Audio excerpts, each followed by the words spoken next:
Hello students, welcome back at Dikshant EduTech. In this video we are going to cover part 6 and in part 6 we are going to complete that we have left in part 5. Okay, तो part 5 में हमने कहाँ तक पढ़ा एक बार देखते हैं और फिर part 6 को शुरू करते हैं। तो हमारा बेसिकली ये टॉपिक चल रहा था operation on larger number and conversion of units. ठीक है, मतलब हम लोग इसी टॉपिक से रिलेटेड बेसिकली वर्क कर रहे थे और इसमें हमने कुछ वर्ड प्रॉब्लम सॉल्व किए थे। हमने ये भी सीखा कैसे हम लोग एक यूनिट को दूसरे यूनिट में कन्वर्ट कर सकते हैं। कुछ रिलेशंस के बारे में बात हुआ, फिर लेंथ में कौन कौन से यूनिट यूज़ होते हैं और उनके बीच रिलेशन क्या है। जैसे 10 millimetre is equal to 1 centimetre, 100 centimetre is equal to 1 metre and 1000 metre is equal to 1 kilometre. ये हमने लेंथ में पढ़ा था।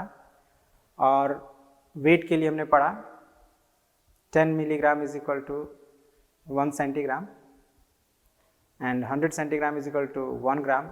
इवन हमने ये पढ़ा कि 1000 milligram is equal to 1 gram होता है and 1000 gram is equal to 1 kilogram. ये सब हमने पढ़ा है पिछले पार्ट में और उससे रिलेटेड कुछ वर्ड प्रॉब्लम्स भी सॉल्व किए।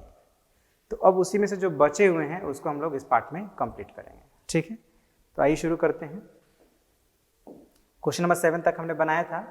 क्वेश्चन नंबर 8 समझते हैं और फिर इसको बनाते हैं। The question is by what value is the greatest number made from the digits larger than least number made by the using same digits. मतलब हमें दो नंबर बनाने हैं, एक तो ग्रेटेस्ट नंबर बनाने हैं और एक लीस्ट नंबर बनाना है। लीस्ट मतलब स्मॉलेस्ट। अब किससे बनाने हैं, तो ये जो डिजिट्स दिए गए हैं इन्हीं को यूज करके बनाना है। कैसे बनाना है ये हमने पार्ट 1 में पढ़ा था, आई थिंक पार्ट 1 या 2 में, तो वो हम लोग अभी बनाएंगे।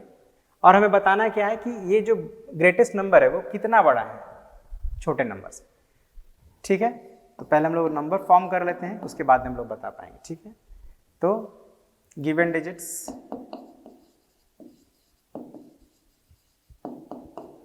7 2 3 5 2 1। अच्छा, यहाँ पे एक डिजिट रिपीट है तो हम लोग इसको डिजिट को चेंज कर लेते हैं। ठीक है ना, 2 को 4 कर देते हैं। सेम डिजिट है।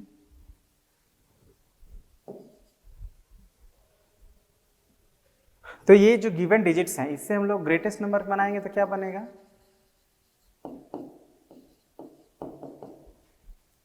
सेवन 5 4 3 2 1 ये बनेगा। ऑब्वियसली हमने सीखा है कैसे बनेगा। फिर स्मॉलेस्ट नंबर क्या बनेगा, या लिस्ट भी लिख सकते हैं, क्वेश्चन में लिस्ट दिया है तो इसको रिवर्स कर देंगे 1 2 3 4 5 7 लिस्ट नंबर ही बन गया। अब हमें ये बताने ग्रेटेस्ट नंबर स्मॉलेस्ट से कितना बड़ा है, तो क्या करेंगे, डिफरेंस फाइंड करेंगे। लिख देते हैं thus required number is equal to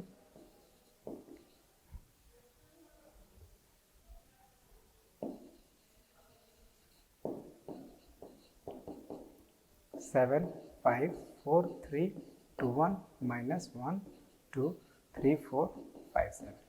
अब इसको सब्ट्रैक्ट आप करेंगे और जो आएगा that would be the answer. ठीक है, सब्ट्रैक्ट करना आपको आता है तो आपको करेंगे। Question number 9, a book shop sold 8538 books. Book shop मतलब किताब की दुकान है, उसने सोल्ड किए हैं बुक्स। किस मंथ में, जून के महीने में। जून के महीने में 8538 बुक्स सोल्ड हुआ है।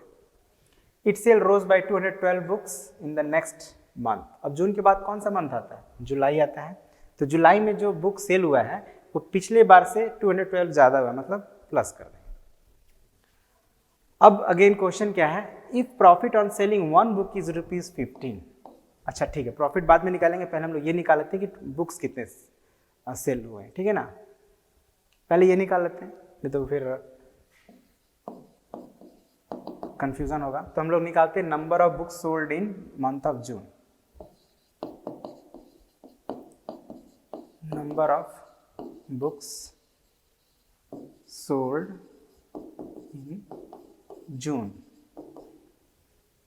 8538। ठीक है, number of books sold in next month. अब जून के बाद क्या आता है, जुलाई आता है, तो हम लोग जुलाई लिख देते हैं। तो जुलाई में कितना है, तो जितना जून में था उससे 212 ज़्यादा है ना। रोज, रोज मतलब गुलाब वाला रोज मत समझिएगा, राइज, राइज का मतलब होता है बढ़ जाना, तो इसका पास्ट फॉर्म होगा रोज, मतलब बढ़ा। कितना बढ़ गया, 212 बढ़ गया। तो 212 को प्लस कर देते हैं, तो 8750 बुक्स सोल्ड हुए हैं in the month of July. तो टोटल नंबर ऑफ बुक्स कितने सोल्ड हो गए, दोनों महीने का अगर हम ले लें तो कितने बुक्स सोल्ड हो गए,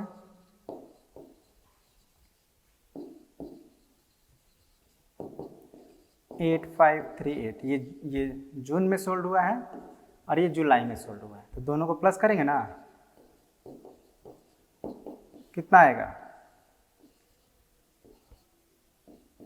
17,288 बुक्स सोल्ड हुए हैं दोनों महीने का मिला के। अब हमने टोटल नंबर ऑफ बुक्स तो फाइंड कर लिया, अब हमें ये फाइंड करना है कि आगे क्वेश्चन क्या है, तो प्रॉफिट हमें फाइंड करना है ना। और प्रॉफिट है वन बुक को सेल सोल्ड करने पर 15 रुपीज़ का प्रॉफिट है, एक बुक को सेल करने पर। तो हमें क्या बताना है, total profit on by book shop in June and July, मतलब दोनों महीने का टोटल प्रॉफिट कितना है ये हमें बताना है। तो सिंपल यहाँ पे लिख देते हैं, सिंस या हम लोग लिखते हैं thaws total profit earned.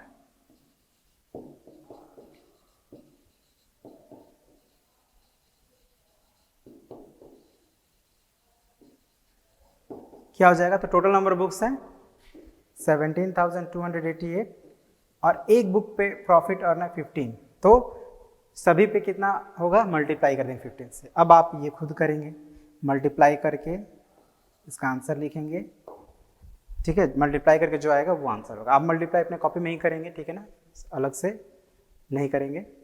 Okay, तो बहुत सिंपल था, हमने क्या किया, जून और जुलाई के मंथ में number of sold books find किया, फिर total number of books find किया और फिर प्रॉफिट फाइंड कर लिया। Okay, so let's move to the next question.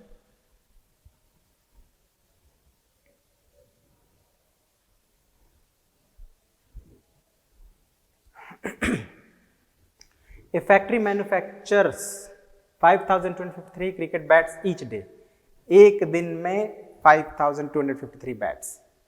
After the completion of the month of April, अप्रैल का महीना जब बीतता है, these cricket bats are distributed to 6 dealers. अब अप्रैल के मंथ में जितने भी बुक बैट्स मैन्युफैक्चर हुए हैं सबको 6 डीलर्स को डिस्ट्रीब्यूट कर दिया गया है। How many bats does each dealer get, also find if any the number of left over cricket bats. ओ मतलब हमें तो पहले ये पता करना पड़ेगा कि कितने बैट्स बने। तो अप्रैल के मंथ में कितने डेज होते हैं, 30 डेज होते हैं, तो 30 डेज में कितने बैट्स बने होंगे, just this number multiplied by 30। चलिए लिखते हैं solution, number of bats produced या मैन्युफैक्चर, चलिए प्रोड्यूस्ड लिखते हैं, इन अप्रैल 5253 इंटू 30 से क्यों मल्टीप्लाई कर दिए हम लोग, क्योंकि अप्रैल के मंथ में 30 डेज होते हैं। और ये जो नंबर है क्या है हमारा, number of bats produced in each day, each day मतलब हर एक दिन। मल्टीप्लाई करेंगे 3 3 ज़ा 9, 3 5 ज़ा 15, 3 2 ज़ा 6 एंड 3 5 ज़ा 15। ठीक है, आप मल्टीप्लाई करके देख लेंगे, ये आंसर आएगा हमारा। ठीक है, सो इतने बैट्स प्रोड्यूस हुए हैं इन द मंथ ऑफ अप्रैल। अब ये सभी बैट्स को 6 डीलर्स को डिस्ट्रीब्यूट किए, तो सभी डीलर को कितने मिलते हैं, लिख देते हैं आप, since these bats are distributed to 6 dealers, numbers of therefore numbers of bags each dealer get is equal to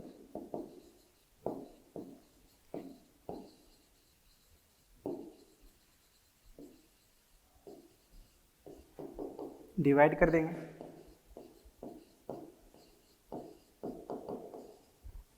ठीक है, अब इसको आप डिवाइड करेंगे, हाँ जैसे मैं यहीं पे कर लेता हूँ।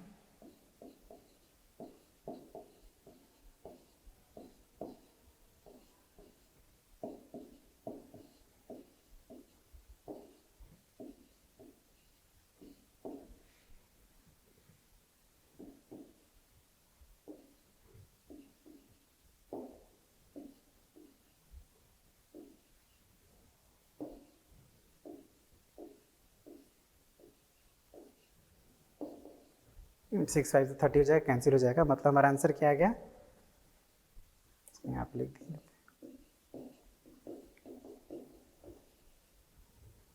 ठीक है, तो हमारा आंसर आ गया 26,265। मतलब हर एक डीलर को इतने बैग्स मिलते हैं। तो अब आप देख रहे हैं कि यहाँ पे रिमाइंडर हमारा 0 बचा है, तो हम क्या लिखेंगे, so the number of left over, clearly there is no bat left, there are no bats left, एक भी बैट नहीं बचा, सब डीलर्स को डिस्ट्रीब्यूट हो गया। ठीक है, तो इजी था, हमने पहले बैट्स का नंबर निकाला, फिर इस डीलर को कितना मिला डिवाइड कर दिए, और रिमाइंडर हमारा कुछ नहीं बचा, मतलब कोई बैट नहीं बचा है।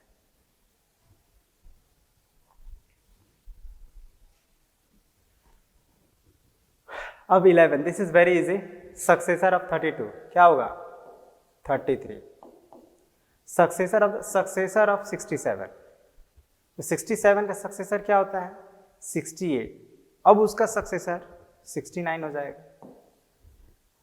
प्रीडिसेसर ऑफ 49 का प्रीडिसेसर मतलब उसके पहले वाला नंबर क्या होगा, 48। अब हमें बताना है 56 के प्रीडिसेसर का प्रीडिसेसर, मतलब 56 का प्रीडिसेसर होगा 55, और 55 का प्रीडिसेसर हो जाएगा 54। बहुत इजी था। अब एक आया बढ़िया क्वेश्चन, इसको हमें समझना है।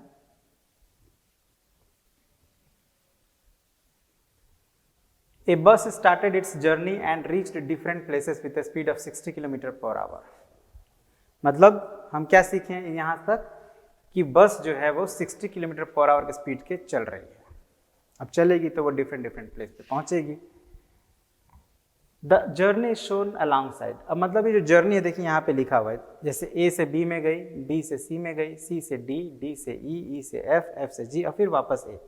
अब ए से बी का बीच का डिस्टेंस देखिए यहाँ पे दिया है, बी से सी का डिस्टेंस, सी से डी का डिस्टेंस, ये सब दिया हुआ है। हमें अब इसको देखकर कुछ क्वेश्चन है उनका आंसर बताना है। जैसे पहला, find the total distance covered by the bus from A to D. A to D, तो देखिए ए कहाँ है, यहाँ है, और डी कहाँ है, यहाँ है। तो ए से डी में जाने से पहले बस कहाँ गई, पहले ए से बी में गई, बी से सी पे गई, सी से फिर डी में आई है। तो ए से बी जाने में कितना हुआ, 4170 किलोमीटर। चलिए इसको बनाते हैं यहीं पे। Total distance is equal to, ये फर्स्ट है ना, total distance is equal to क्या हो जाएगा, देखिए ए से बी में 4170 प्लस बी से सी 3410 प्लस सी से डी 2160, ठीक है ना, प्लस कर देना है।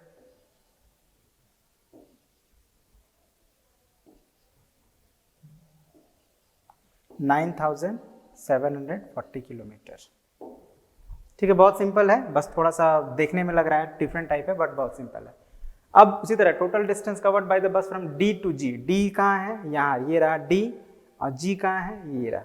मतलब यहाँ से ये यहाँ गई, फिर यहाँ, और फिर यहाँ, मतलब बेसिकली नहीं, जी तक ही ना गई है, यहाँ तक गई है। तो कितना प्लेस होके गई है, ई एफ जी। तो ये डिस्टेंस और ये डिस्टेंस को प्लस करेंगे तो सेकंड का आंसर मिल जाएगा। अब थर्ड नंबर देखिए, तो 2 नंबर आप खुद बना लेंगे, जैसे 1 है वैसे ही हम लोग को डिस्टेंस करके बना लेना है। अब थर्ड में देखिए, चलिए इसको हम लोग दूसरा पेज पे लेते हैं क्योंकि यहाँ पे काफ़ी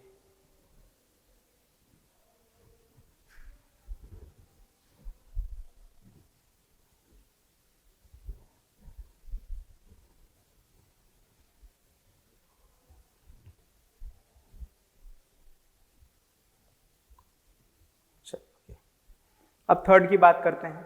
तो total distance covered by the bus if starts from A and return back to A, मतलब ए से स्टार्ट हुआ और वापस ए पे आ गया बस, तो कितना डिस्टेंस कवर हुआ। तो अब हम क्या करेंगे, ये जितने भी डिस्टेंसेज हैं सबको प्लस करेंगे। कितने डिस्टेंस है, 1 2 3 4 5 6 7 डिस्टेंसेज, क्योंकि ए से बी पे गया, बी से सी, ये सब डिस्टेंस को जब जोड़ेंगे तभी हमको, क्योंकि ए से चलकर वापस ए पर आया है बस, तो ये सभी डिस्टेंस को हमें प्लस करना पड़ेगा। तो ये हो जाएगा हमारा थर्ड, फर्स्ट के जैसा ही है, बस इसमें हमें सभी डिस्टेंस को जोड़ना है। अब number 4, find the difference of distance from C to D and D to E. C to D कितना है भाई,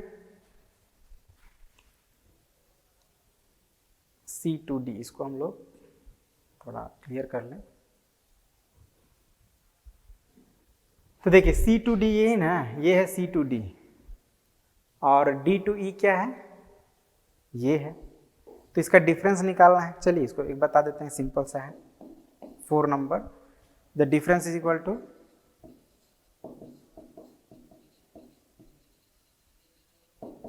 तो देखिए ऑब्वियसली बड़ा कौन है, ये है 8000 किलोमीटर, ये ग्रेटर डिस्टेंस है, ये स्मॉलर डिस्टेंस है, तो इसी में से इसको घटाएंगे। 140 सब्ट्रैक्ट करिए, तो 7 11 14,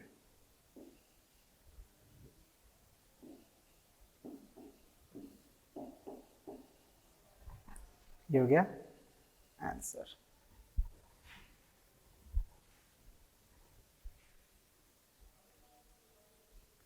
ठीक है, तो सिंपल था ये भी। अब हमारा 5 नंबर, टाइम टेकन, ये चीज now this is different and little difficult, तो इसको हम लोग देखते हैं कैसे बनेगा।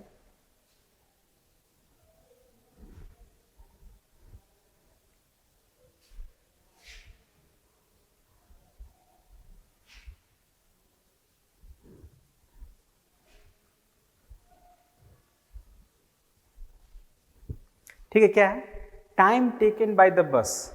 अब टाइम निकालना है हम लोग को, तो आपको मैं बता दूं कि जब भी टाइम निकालना होता है तो हम लोग क्या करते हैं,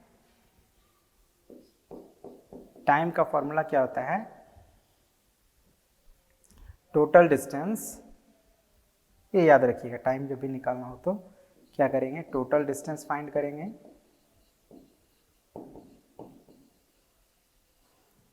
और फिर स्पीड। तो स्पीड तो हमें पता है, स्पीड पता है ना, यहाँ पे शुरू में ही दिया है 60 किलोमीटर पर आवर के स्पीड से बस चली है।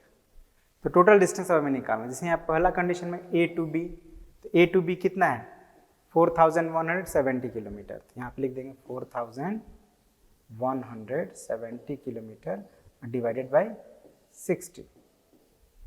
तो अब इसको हम लोग 60 से डिवाइड करेंगे, जो आएगा वो लिख देंगे।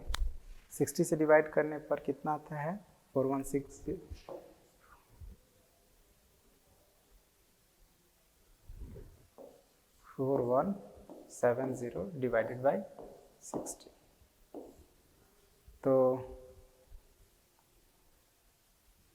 7 टाइम्स में देखते हैं कितना था, 420 हो जा रहा, 9 6 टाइम्स में 360,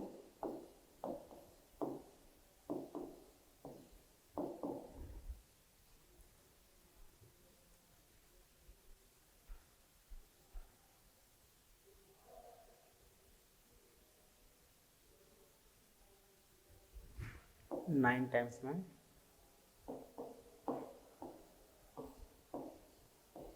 30, अभी 30 किलोमीटर्स बचा है।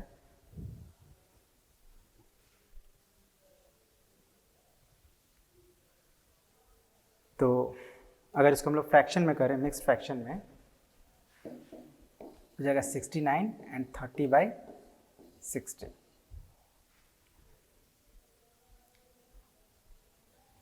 यानी 69 1/2 आवर। या चलिए हम लोग इसको पॉइंट में ही कन्वर्ट कर देते हैं, सिंपल रहेगा। ठीक है, अगर यहाँ पे हम पॉइंट दें तो यहाँ पे एक 0 आ जाएगा और 5 टाइम्स में ये कैंसिल हो जाएगा, मतलब 69.5 आवर्स। कितना टाइम्स लगा है? 69.5।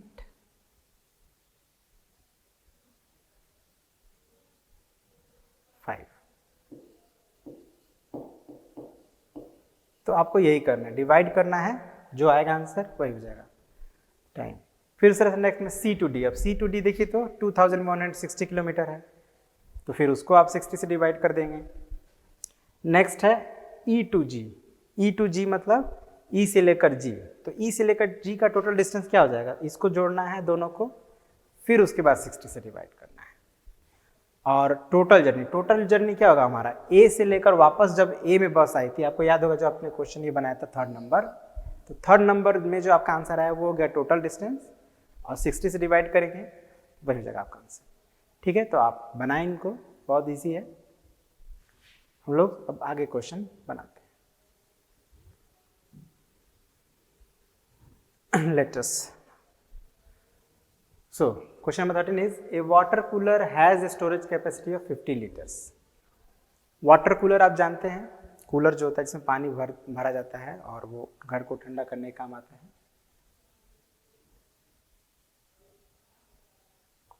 अब कह रहा है if each student on an average consumes 750 ml of water, then how many times water cooler tank has to be filled to quench the thirst of 1200 students of school. अच्छा, ये water cooler दूसरा cooler है।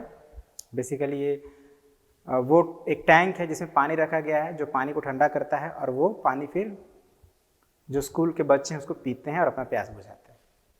तो अगर एक बच्चे को 750 ml पानी की ज़रूरत है, एक बच्चे को, ठीक है, अब और 1200 स्टूडेंट्स रहते हैं, तो 1200 स्टूडेंट्स को कितने पानी की ज़रूरत पड़ेगी?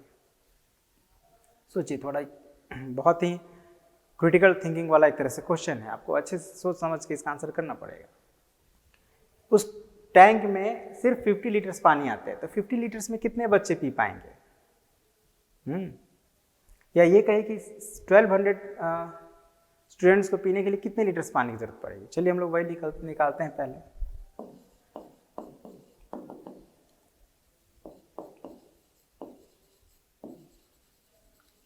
टोटल अमाउंट ऑफ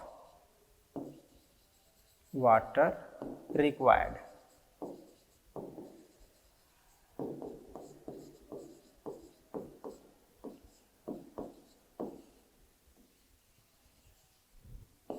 बहुत सिंपल है। एक बच्चे को 750 ml चाहिए, तो 1200 स्टूडेंट्स को कितना चाहिए? 750 चाहिए ना, तो मल्टीप्लाई कर देंगे। इसको मल्टीप्लाई करिए,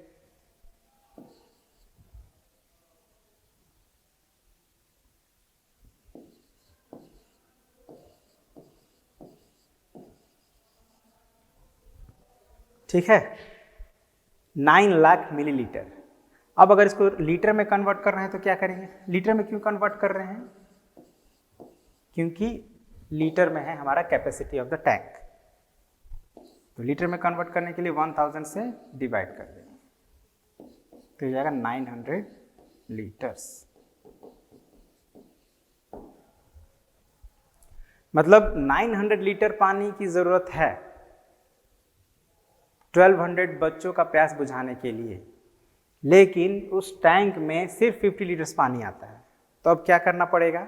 उसको बार बार भरना पड़ेगा ना। 50 लीटर पानी भरे, खत्म हो गया तो फिर से भरेंगे 50 लीटर। अब ऐसे करके कितनी बार भरना पड़ेगा ये हमें पता करना है, तो लिख देते हैं थस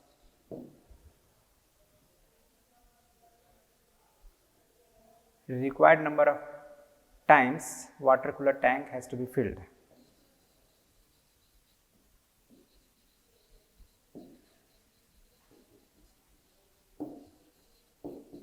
या शॉर्ट में टाइम्स भी लिखेंगे तो चलेगा। तो क्या कर, जैसे कि मैंने क्या बताया, टोटल 900 लीटर की नीड है और 50 लीटर ही उसका कैपेसिटी है, तो 50 लीटर से डिवाइड कर देंगे, तो 0 से 0 कैंसिल हो जाएगा। अब 90 में 18 5 90 होता है ना, तो 18 हो जाएगा, 18 टाइम्स। ठीक है, मतलब 18 बार पानी भरना पड़ेगा उस टैंक को, तब जाके जो टोटल 1200 स्टूडेंट्स है उनका प्यास बुझ पाएगा। ठीक है, चलिए अब हम लोग नेक्स्ट क्वेश्चन को समझते हैं। अच्छा, ये बेसिकली क्वेश्चन नहीं है, इसमें आपको हाँ क्वेश्चन भी, सॉरी छोटा सा क्वेश्चन। इस क्वेश्चन का आंसर देने के लिए आप लोग को असर्शन रीजन बेस्ड क्वेश्चन है, ये आपके लिए एकदम कम्प्लीटली न्यू है। इससे पहले आपको इस तरह के क्वेश्चंस कभी नहीं देखने को मिले हैं, तो आप इसको अच्छे से समझिए तभी आप आंसर कर पाएंगे। क्या है पहला क्वेश्चन कि हमें यहाँ पे दो स्टेटमेंट दिए रहेंगे, जैसे ये दो स्टेटमेंट है, एक असर्शन है एक रीजन है, ये हमारा बेसिकली क्वेश्चन है। एक असर्शन एक रीजन। असर्शन वो स्टेटमेंट होता है जो ये बता, कोई एक तरह से कोई क्वेश्चन है एक तरह से, अब या कोई एक इवेंट है, अब वो इवेंट के पीछे एक रीजन सेकंड क्वेश्चन में दिया रहता है कि क्या वो, अब हमें ये बताना है कि क्या असर्शन का जो रीजन दिया है उसे मैच कर रहा है, या असर्शन जो है क्या वो ट्रू स्टेटमेंट है। नॉर्मल हमको एक, जैसे मैंने बोला the sun rises in the east, तो ये एक नॉर्मल स्टेटमेंट है, इसको हम लोग असर्शन कह सकते हैं। अब इसका रीजन हम दे दिए कि the earth revolves around the sun, है ना, तो ये प्रॉपर रीजन नहीं हुआ। ठीक है ना, तो यही हमें बस बताना है कि जो हमारा सिचुएशन के अकॉर्डिंग ये चारों में से कौन से आंसर होंगे। तो पहला क्या हो सकता है कि हमारा असर्शन भी सही हो और रीजन भी सही हो। असर्शन और रीजन दोनों ही स्टेटमेंट ही होंगे, हो सकता है दोनों सही हो, तो दोनों अगर स्टेटमेंट सही हो और रीजन जो दिया गया है करेक्ट एक्सप्लेनेशन ऑफ असर्शन है, मतलब रीजन जो है वो सही है अपनी जगह पे और जो असर्शन है उसका करेक्ट रीजन है, तब हम लोग कहेंगे द आंसर इज ए। इसको अच्छे समझिएगा। फिर अगर असर्शन जो है और रीजन करेक्ट स्टेटमेंट है लेकिन रीजन जो है not the correct explanation of assertion है, मतलब जैसे मैंने कहा the sun rises in the east, तो ये करेक्ट स्टेटमेंट है। अब रीजन मैंने दे दिया the earth revolves around the sun, ये भी एक करेक्ट स्टेटमेंट है। अर्थ जो है सन के चारों तरफ घूमती है, लेकिन अर्थ चारों तरफ सन के चारों तरफ घूमती है, ये रीजन नहीं है कि क्या क्यों सन ईस्ट से निकलता है, इसका वो करेक्ट रीजन नहीं है। दोनों स्टेटमेंट अपने जगह पे सही हैं, लेकिन रीजन जो सही नहीं है, जो असर्शन का रीजन सही नहीं, तो उस कंडीशन में हम लोग बी को कहेंगे बी इज द आंसर। वही एक और एक एग्जांपल देते हैं, जैसे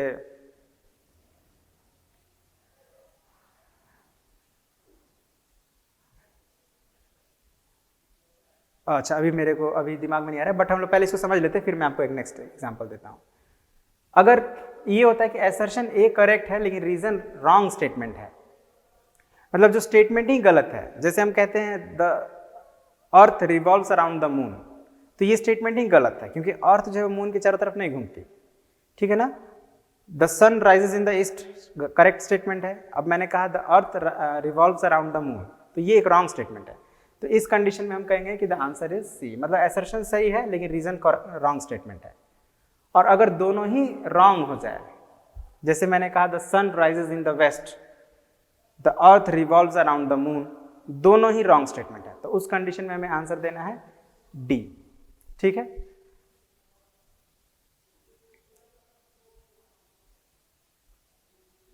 चलिए तो हमारे पास जो क्वेश्चन है उसी को हम लोग पहले देखते हैं इनमें से कौन सा आंसर होता है। सो असर्शन है 5 kg is greater than, now what is this, milligram. तो हमें ये चेक करना पड़ेगा कि 1 kg में कितने मिलीग्राम होते हैं। तो 1 kg में कितने मिलीग्राम है, this much, yes 1 kg is equal to 1000 gram और 1 gram is equal to 1000 milligram. तो जब हमने इसको कन्वर्ट किया तो 1 में 6 जीरोज आ गए, जो कि यहाँ पे लिखा हुआ है। तो ये करेक्ट स्टेटमेंट है, 1 kg में 10 लाख मिलीग्राम होते हैं, करेक्ट स्टेटमेंट है।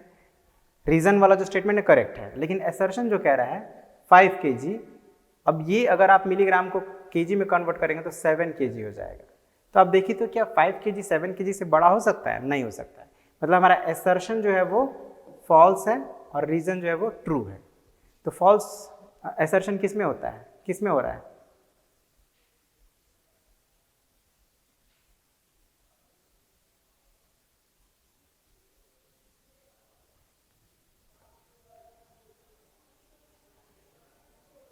सो ये ऑप्शन इसमें नहीं है हमारे पास एक्चुअली में, ठीक है। So there could be some mistake, I will check it and clear it in other part may be.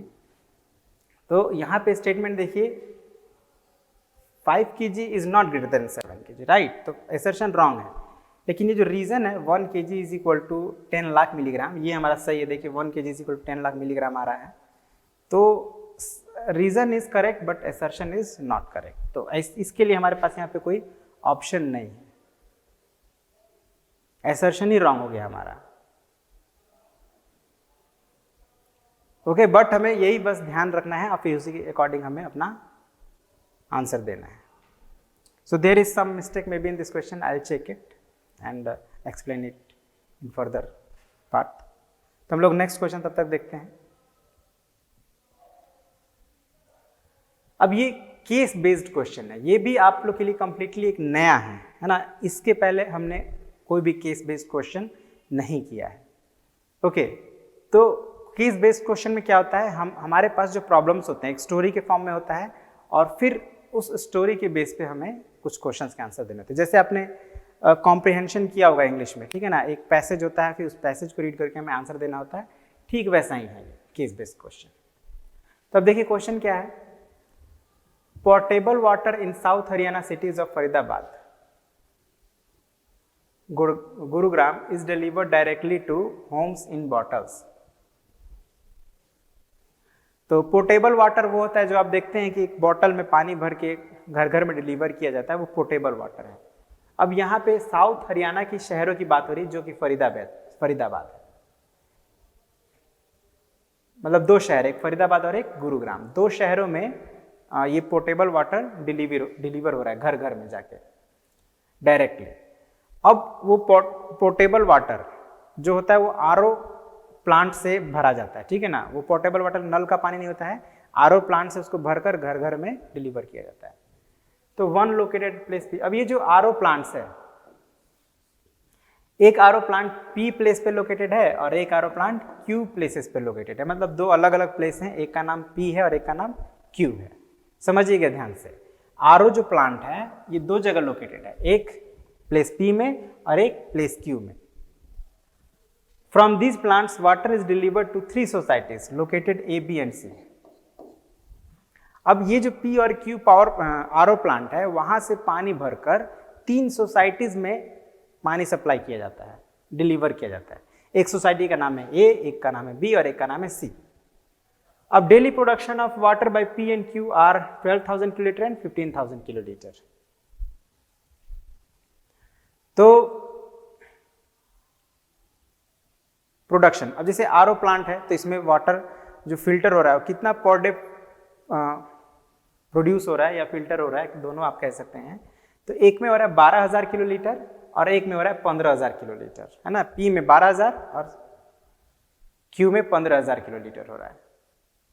अब daily requirement of water of societies A, B and C are. अब ये तो प्रोड्यूस कर रहे हैं 12,000 और 15,000, लेकिन जो सोसाइटी है उनको कितना पानी चाहिए, तो एक सोसाइटी को 8,000 चाहिए, एक को 9,000 चाहिए और एक को 10,000 चाहिए, ठीक है। अब P जो है, P वाला जो ये P जो है आरओ प्लांट, ये डिलीवर करता है 6,000 किलोलीटर A को और 4,000 किलोलीटर B को और 2,000 किलोलीटर C को। मतलब ये जो P वाला आरओ प्लांट है ये तीनों सोसाइटी में डिलीवर तो करता है लेकिन अलग अलग मात्रा में करता है। जैसे A को चाहिए 8,000 किलोलीटर लेकिन ये सिर्फ 6,000 किलोलीटर प्रोवाइड करता है, यानी 2,000 किलोलीटर का जो रिक्वायरमेंट है वो P फुलफिल नहीं करता, वो Q से आता है। उसी तरह से 4,000 किलोलीटर प्रोवाइड कराता है वो B को, जबकि B को चाहिए 9,000, यानी कुछ सारे घरों को P अकेला सप्लाई नहीं करता है, तीनों सोसाइटी में जाता है लेकिन सभी घरों में नहीं जाता है। अब हम लोग को ये सिचुएशन दे दिए गए, अब हमारे पास क्वेश्चन है। क्वेश्चन क्या है, ये जो सिचुएशन है इसी के आधार पे हमें कुछ क्वेश्चंस का आंसर देना है। जैसे how much water should Q deliver to A, B and C to meet their requirements.